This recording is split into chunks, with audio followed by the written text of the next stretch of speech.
এটা iPhone 11 design, এটা 12 design, এটা 13, এটা 14, এটা 15, এটা 16 আর এটা হলো 17 ডিজাইন। এখন এই 6টা আর এই আইফোন 17 দেখতে আলাদা কেন কও? কারণ আইফোন 11 থেকে নিয়ে আইফোন 16 আমার আইফোনের ডিজাইনার ছুটিতে আসছিল। ওই ডিজাইনার অফিসে আইসো? জি স্যার, আইসাই তো তারা হুড়া করে আইফোন 17 বানাইলাম।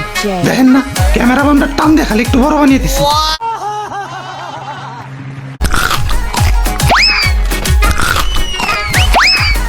আমি আইফোন কোম্পানির সিইও, এক আপেল আমি এক কামড়ের বেশি খাই না। আইফোনের পিছে যে তোমরা খাওয়া আপেল দেখো ওইটা তো আমারই খাওয়া।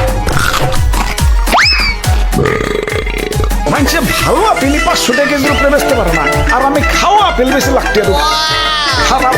নিজের পিঠে নিজে একটা থাবড় দেনি। চিরে দুঃখ পাইলাম। দুঃখ থেকে মনে পড়লো গরিবের নাকি আইফোন কিনতে অনেক কষ্ট হয়। হাসপাতালে যে কিডনি বেছে তারপরে আমাকে আইফোন কিনে। আমি থাকতে তেমন হতে দিতে পারি না। গরিবের জন্য আমার মন কান্দে। আমি গরিবের কষ্ট দূর করতে চাই। কি কোন স্যার, দাম কমালেন নাকি? না, এখন থেকে ফোনের দোকানেই অপারেশনের যন্ত্রপাতি রাইখা দিব। কাস্টমার আর কষ্ট করে হাসপাতালে যাওয়ার লাগবো না।